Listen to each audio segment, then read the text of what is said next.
안녕하십니까. 머니케어 뉴스 케어맨입니다. 최근 시장 돌아가는 내용들 한번 정리하고 가는 시간 만들어 보는 것이 상당히 중요할 것 같다 생각이 들어서요. 나름 정리를 좀 해보고요. 좋은 소식도 있고 안 좋은 소식도 한번 정리해 보면서 하나하나 이제 최근에 제가 또 많이 이야기 드렸지 않습니까? 그런 부분들도 좀 정리해 보는 시간. 근데 지금 어차피 뭐 지금 상황에서는 크게 시장이 개선될 만한 이유는 별로 없을 것 같아요. 이유 중에 하나는 일단 미국의 금리 인상 문제가 계속 나오고 있고 또 미국의 국채금리 장기물들이 계속해서 고공행진을 합니다. 이 고공행진을 하는 것들에 가장 큰 영향이 주어지는 것들이 바로 이 대출금리 상승 이런 부분들에 영향을 많이 미칩니다.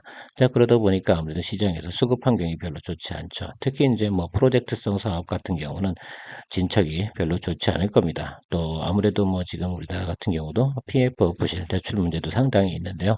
이렇게 금리가 높게 계속 올라간다라고 하는 것들은 시장의 투자 심리가 상당히 하락될 만한 이유가 충분하죠. 왜냐하면 시장에 자금들을 갖다 대부분 은행권에서 빨아간다는 이유하고 똑같고 기업들 같은 경우도 채권을 발행한다 하더라도 높은 고금리에 발행을 해야 되는 그런 환경에 처해져 있으니까 아무래도 투자 이런 부분들 기업의 대체적인 뭐 R&D 부분도 그렇지만 많이 위축되는 것도 사실일 거라 생각을 하고 있어요. 그런 것들 환경이 조성되다 보니까 아무래도 이 주식 시장도 당연히 영향을 많이 받을 거라 생각을 하고 있습니다. 거기다 환율도 상당히 강하게 달러가 강세로 나타나고 있는 과정 속에서는 외국인의 수급이 그닥 한국 사회로 들어올 만한 이유는 많지 않잖아요. 그죠? 그런 부분들 해소되는 시점까지는 좀 인내심을 가지고 기다려야 되니까 지금 강한 트레이딩 포인트라기보다는 최근에 제가 종목에 대한 스터디에 대해서 상당히 많이 이야기 드리고 있습니다. 미리 뭐 선악습 해두고 향후에 좋은 기회가 온다라고 하면 그때 다시 트레이딩 전략을 펼쳐나가면 좋을 것 같은데요. 코스피 지수 같은 경우는 좀 조금 한 마이너스 한 5% 안쪽으로 조정을 더 받을 것 같고요. 코스닥 같은 경우는 좀 더 큰 폭 한 마이너스 8, 9 이 정도 수준까지 더 받을 수도 있다라고 지금 생각을 하고 있습니다.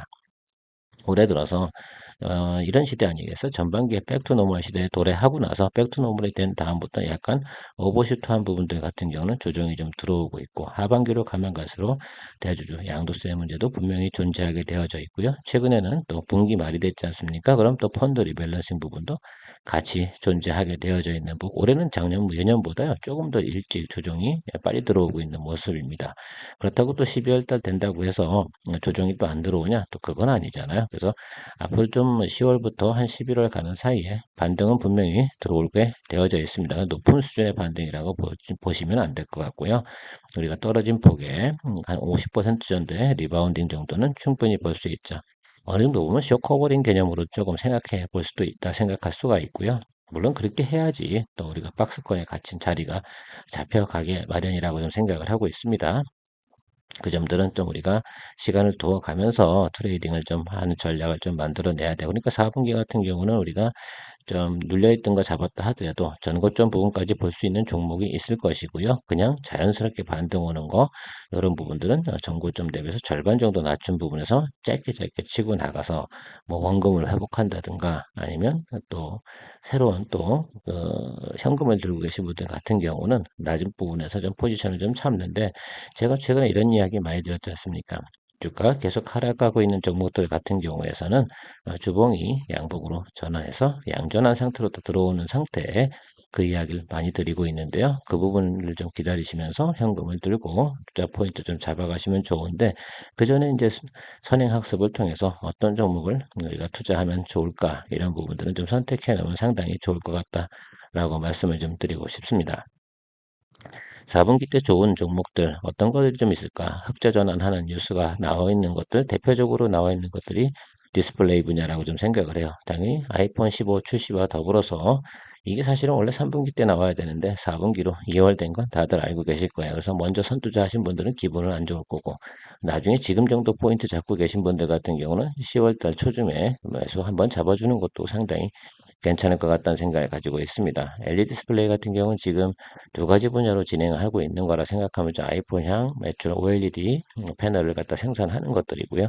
또 내년도 타겟은 지금 구미 공장 같은 경우는 공장에 5개가 쉬고 있습니다. P1부터 P5가 쉬고 있는 걸로 알고 있는데 거기가 공장을 좀 전장형 모델로 좀 전환하는 그런 모습을 준비하고 있다고 하거든요. 자, 그런 것들도 우리가 좀 생각해 볼 수가 있을 것 같아요. 자, 그렇게 전환이 되고 나면 LED 디스플레이가 올해 4분기 때 흑자 전환하고 내년도에는 또 사실은 아이패드도 OLED 패널로 변환이 오지 않습니까? 그래서 그거 진행되고 맥북도 OLED로 넘어갈 거고요. 최근에 LG에서 발표한 그 접을 수 있는 그 노트북 나온 건 알고 계십니까? 아마 사진을 제가 여기 띄워 놓겠습니다. 여기 보이십니까? 예. 자, 그런데 그 상태가 나온다라고 한다 그러면 맥북도 그에 유사한 정도의 형태의 성능을 가진 부분에 OLED 패널을 좀 장착을 해서 사용하지 않을까라고 생각을 해요. 시제품을 먼저 내놨다는 것들은 사전에 성능 테스트도 충분히 해보는 것들이라서 내년도 같은 경우는 디스플레이 분야에서 OLED 관련된 기업들, 제가 뭐 과거에 LX 세미콘하고 이녹스 첨단 소재에 대해서 한번 언급을 드린 적이 있어요. 자, 그런데 그 지금 매수하라고 말씀드리는 거 분명히 아니었습니다. 그렇죠? 어떤 거요? 네, 주봉이 양봉으로 전환해서 순수하게 양전환이 떨어지는 그 구간까지는 좀 기다려주는 것이 기본적인 우리가 어느 정도 저점을 잡아나가는 모습이다라고 생각해 주시는 것이 이번에 하나 스터디하는 거라고 말씀을 드렸습니다. 이 백투노멀 시대하고요. 그게 아니거든요. 백투노멀이 정상으로 올라와서 다시 차익 실현 나오고 나면 그 다음에 바닥을 잡고 올라갈 때 자리 잡는 법. 지금 그것을 우리가 연습하고 있다 생각하시면 될 것 같습니다. 일단 그래서 디스플레이 쪽 같은 경우는 상당히 좀 좋게 보시면 좋을 것 같고, 자, 아이폰이 나오면서 조금 괜찮아지는 것도 하나, LG 이노텍하고 BH, 당연히 그쪽도 우리가 좀 생각해 봐야 되는데, 4분기 어닝이 상당히 크게 나올 것 같다. 특히 LG 이노텍 같은 경우는 아이폰 프로 맥스에 공급하는 그 광학 렌즈 있지 않습니까? 폴리드 중 카메라라고 하죠. 그 부분에 대한 수율이 상당히 또 좋아졌다고 하니까요. 거기에 대한 매출 생각해 보면 전분기 대비해서 한 250% 정도 영업이익, 뭐 6천억 원 이상 되는 영업이익이 예상되고 있다는 부분도 우리가 리포트로 나오고 있습니다. 그 부분도 한번 좀 잘 참고하셔서 여러분들께서 이건 좀 잡아줘야겠구나. 물론 선반영에서 먼저 투자하신 분들, 그러니까 2분기 때 투자하신 분들은 재미없는 거 알고 있습니다. 자, 그럼 그분들 같은 경우는 좀 기다렸다가 수익 실현하거나, 자, 이거 어떤 전략을 펼쳐 나가야겠죠. 이건 상승을 확실히 할 거야. 그러면 다시 단가를 조정하든가 이런 부분도 좀 분명히 있을 거라 생각이 들고요. 단가 조정은 제가 두 가지를 집어넣었으면 BH 쪽에서 하시는 것이 훨씬 더 용이할 거다. 왜? 이게 스케일 트레이딩 하려고 하면 결국 물을 타려고 하면 그렇게 가격 단가가 부담이 없는 쪽에서 트레이딩 하시는 것이 좋다라고 말씀을 좀 드린 적도 있습니다. 자, 지금 같은 수급이 안 좋은 환경에서 말입니다. 삼성전자 하래비도 주가는 수급이 안 좋아서 안 좋게 마련이거든요. 뭐 SK 하이닉스도 마찬가지긴 하겠죠. 자, 그런데요. 어차피 메모리 시황은 점차적으로 개선되고 있는 거 분명히 맞습니다. 오늘도 뭐 엔비디아도 그렇고 칩 관련된 거, 특히 이제 FCBGA 관련된 내용들을 생각해 보면 계속해서 메모리 칩 같은 경우는 생산이나 가격 이런 것들이 점차적으로 긍정적으로 가고 있는 모습 확인할 수가 있어서 여러분들한테 일단 심택이 상당히 좀 좋겠다. 그 후로 따라오는 것들이 뭐 대덕이라든지 이런 것들 좀 생각해 보시면 좋겠다는 말씀 드리고 있는데 그 부분은 지금도 유효합니다. 다만 기분이 좀 언짢죠. 주가가 조정받은 것을 좀 더 조정을 받아서 한 단계 더 다운됐으니까 말입니다. 매크로 지표 그렇게 계속해서 눌러질 수 있는 그런 환경은 지금 다이먼 회장이 또 한 번 더 이야기를 해서 더 어제 주가가 상당히 많이 미국 시장도 조정을 받고 오늘 한국 시장도 마찬가지겠죠. 뭐 금리 기준금리 7% 이야기를 꺼내가지고 말입니다. 물론 확실하게 인플레이션 잡고 가는 건 큰 의미를 가지고 있어요. 자, 그런데 저것들이 7% 정도 간다고 그러면 아마 제가 볼땐 주식시장을 쉬어야 되는 건 분명히 맞을 것 같아요. 왜 그 정도 되면 거의 대부분의 국가에서 말입니다. 큰 문제가 발생이 되게 마련이죠. 특히 이제 우리나라 같은 경우 가계대출이 2천조가 넘습니다. 자, 그 부분도 좀 잘 참고하셔서 생각해 보셔야 될 거라 생각이 들고요. 자, 엔터테인먼트 부분에 대한 뉴스도 조금 있긴 하더라고요. 뭐, 특히 이제 YG 같은 경우 블랙핑크가 어떻게 되냐, 뭐 이런 이야기가 많이 나오는데, 전 그 부분이 중요한 게 아니라, 블랙핑크 매출 전체 80% 정도 되니까, 그렇게 되니까 문제가 발생이 되는 것들이죠. 만약에 이 비중이 한 25% 이렇게 됐다고 하면 상당히 그런 일은 이슈가 많지 않았을 텐데요. 이 부분이 상당히 재계약하는 부분 분명히 쉽지 않을 겁니다. 자, 그렇게 생각해 보면 YG 쪽은 좀 우리가 손절을 좀 하셔야 되는 것 같고요. 지금 우리가 좀 매출이 그래도 괜찮게 기대해 볼 만한 것이 제가 볼 땐 SM이 카카오가 대주주가 되면서 상당히 플랫폼화 되는 부분도 있고요. 또 지금 가지고 있는 그러니까 엔터테인먼트 이쪽 부분도 상당히 크게 발전되고요. 가수들의 공연 이런 것들도 사실은 그 라인업이 좀 탄탄해요. 라고 생각하시면 좋을 것 같습니다. 그래서 SM 같은 경우는 주가 하락 사유가 그렇게 많지 않을 것 같고 하이브 같은 경우는 뭐 플랫폼도 있지만 지금 새롭게 자리 하 조정을 받고 반등 정도 어느 정도 일정 부분은 반등을 할 가능성이 높다. 그래서 두 가지 정도 보시면 상당히 좋겠다 생각이 들고요. 오히려 다른 것들은 전반기에 워낙 고공행진했기 때문에 고공행진한 것은 분명히 차익 실현물이 나옵니다. 그러니까 아직 안 오른 거, 그러니까 차익물 나오지 않을 만한 것들을 잡아서 시황이 좋은 것들 이렇게 좀 접근해 나가는 것이 의미가 있을 것이다라고 생각을 하고 있는데 여러분들도 좀 참고해 보시면 좋을 것 같고 최근에 그래서 여러분들께 4분기에 좀 관심을 가질 만한 종목들 한번 또 생각을 해보면 바이오 관련돼서도 상당히 소식은 좋습니다. 반등이 올 만한 것들에 대해서 이야기 드리는 거에 이미 조정받은 거에 대해서 이건 어떻게 라고 하고 나면 그건 뭐 답이 없는 것들이고요. 자, 우리가 그래도 리바운딩 나올 만한 것들, 뭐 스파바이오 같은 경우도 4분기, 1분기 넘어가면서 좋은 소식들 상당히 많이 있을 겁니다. FDA 이슈도 있는 것들 좀 잘 찾아보셔서 정리하면 그쪽 부분 좋을 것 같고요. 디스플레이 부분 아까 이야기 드렸습니다. 그다음에 엔터테인먼트 부분에서 조금 남아있는 것들 보셔야 되고요. 그다음 메모리 쪽 관련돼서 좀 주가가 올라가고 있는 모습 좀 체크해 보시면 좋을 것 같아요. 그래서 사실 하반기 가면서 많은 종목들은 많지 않을 겁니다. 그 다음에 기존에 가고 있던 것들이 있어요. 그 다음에 뭐 특히 이제 뭐 보험사 같은 경우는 예정이율 부분보다 상당히 높은 고금리가 형성이 되면 역마진 부분이 해소가 되면서 수익성이 상당히 좋아지는 부분도 여러분들 잘 참고하셔가지고요. 보유하고 계시다면 그쪽 분야도 계속해서 홀드하고 가는 것이 중요할 것 같습니다. 뭐 최근에 금융지주 관련된 매물이 뭐 추석 가기 전에 좀 나오긴 했는데요. 그건 좀 제가 볼 땐 이슈적인 부분이라고 생각하지 않고 그냥 뭐 차익물 정도 나왔다 생각하시면 좋을 것 같은데 그 부분이 뭐 KB금융 같은 경우는 주가 상승폭이 거의 뭐 30% 이상 갔기 때문에 나온 내용이다라고 생각하면 좋을 것 같고요. 추후에 다시 조정이 들어온다고 그러면 지금 정도의 만약에 고금리 형태, 그러니까 쉽게 말하면 연체율이 증가하지 않는 상태에서 금리가 올라간다라고 한다 그러면 금융지주의 수익성은 상당히 좋아질 것 같다는 생각도 좀 해봐야 됩니다. 되게 순수하게 보험사만 가지고 있는 회사들 같은 경우도 예정이율이나 역마진 부분이 많이 해소되면서 과거에 팔아두었던 금융보험 상품들이 수익이 상당히 많이 진행되는 부분도 참고해보면 제가 볼 땐 무엇보다 삼성생명 상당히 많이 봐주는 게 좋겠다라는 생각을 좀 가지고 있습니다.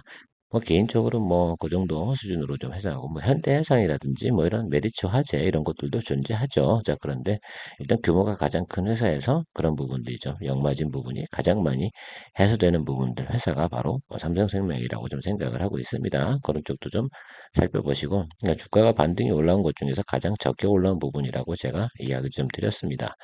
자, 어쨌든 이런 부분으로 이야기 드렸고요. 풍력 발전 부분도 한번 살펴봐야 되는데요.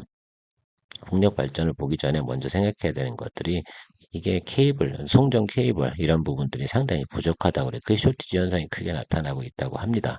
이게 앞으로 2030년까지 계속해서 재생에너지 관련돼서 전력망 이런 것들을 갖다 개선해 나가야 되는데 송전선 케이블 같은 경우는 생산할 수 있는 회사, 그러니까 좋은 품질을 가진 거 생산할 수 있는 회사 많지 않거든요. 지금 뭐 미국이나 유럽에서 그런 생산 설비를 대단히로 가지고 있는 회사들도 별로 없습니다. 자, 한국에서 가지고 있는 LS전선이라든 대한전선 뭐 이런 LS전선 아시아 뭐 이런 회사들이 지금 글로벌하게 나가서 활동을 하고 있고 현대엘렉트릭 뭐 많지 않습니까? 이런 부분들이 계속 쇼티지 현상이 나고 있어서 가격도 많이 올라가게 되고요.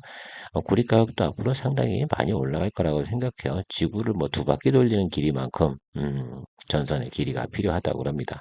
풍력 발전할 때 해상 케이블, 송전 케이블 그거 뭐 당연히 수준이 상당히 높은 부분으로 생각을 해 주셔야 되지 않겠습니까?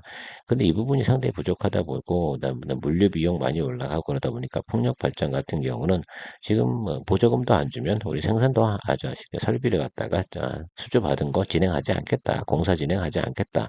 라고 하는 것들이 대대적인 내용들이라고 좀 생각하시면 좋을 것 같습니다. 결과적으로 뭐 보조금 부분도 더 증가하는 뭐 정책들이 나올 가능성도 상당히 높고요.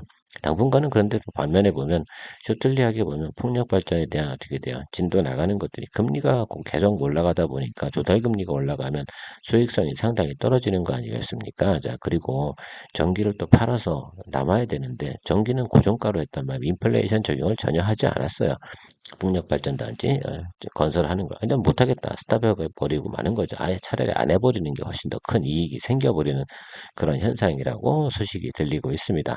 그러니까 단기적으로 풍력발전도 좋을 거냐? 자, 그렇지 않을 것 같아요. 자, 그래서 조금 더 눌릴 때까지 좀 기다려 주시는 것이 좋은데 오히려 완전히 바닥 찍고 나면 꽤 많은 우리가 수익성을 또 기대해 볼 수 있으니까요.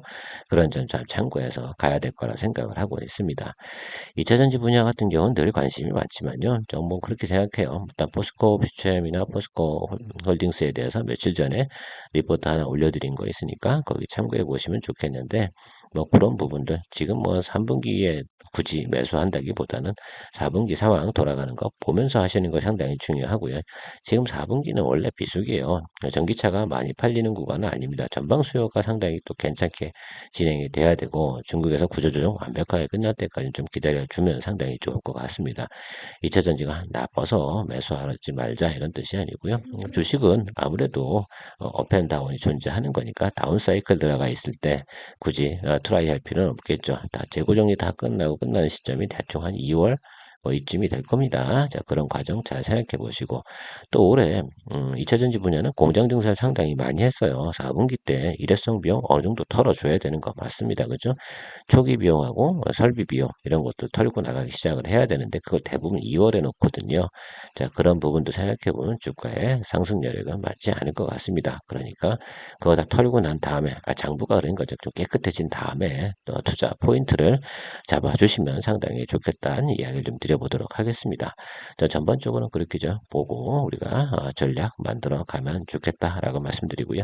자, 추석 연휴인데요. 즐거운 마음으로 좀 쉬시고 너무 스트레스 안 받았으면 좋겠습니다. 새로운 기회는 늘 열려 있고요. 주식이 좀 많은 주가가 눌리고 이러는 과정이 오면 반드시 반등이 옵니다. 못 참는 사람만 손실 보는 거죠. 뭐 좋은 거 매수하시고 전망이 좋은 걸 우리 가지고 있다고 하면 크게 실망할 이유는 별로 없다 생각을 합니다.